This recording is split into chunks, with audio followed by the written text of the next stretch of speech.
Parang nasa pambak na tayo. Toyota Yaris. May konting vibration lang talaga siya. So yun mga bay. So medyo marami-rami na rin yung tumingin ito na mga mekaniko, pero hindi talaga nadali yung kanyang problema. Marami na itong pinalitan mga bay. Oxygen sensor, pinalitan na rin nila ng oxygen sensor. So ano pa ba yung mga pinalitan to? Spark plug, pinalitan nila. Ito set ng ignition coil yan.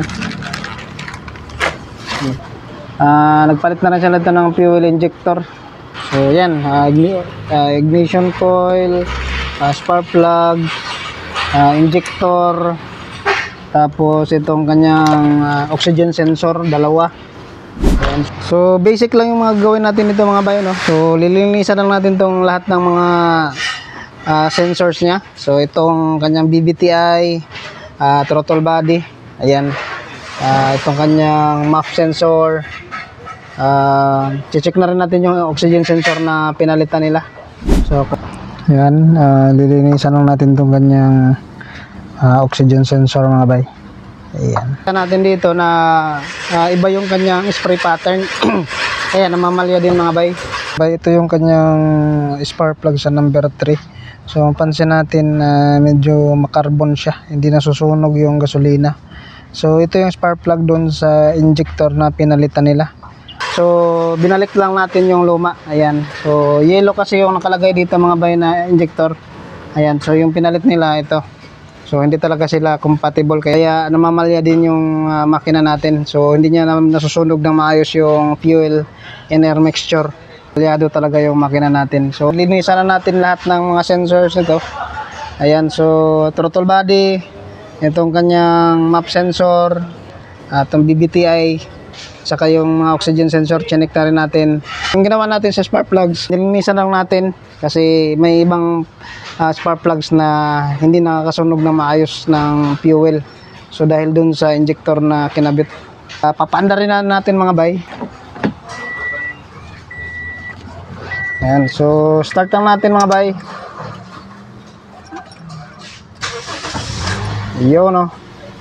So malinis yung dashboard, wala naman check engine. So tingnan natin yung kanyang acceleration kung okay ba. So accelerate natin mga bay. Yun, no.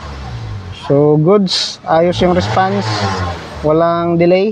Ayan, goods na. So tayo dito sa makina. Ayun, no. So kita niyo mga bay na malaki na yung pagbabago dun sa under natin. So, wala na siyang pamamalya.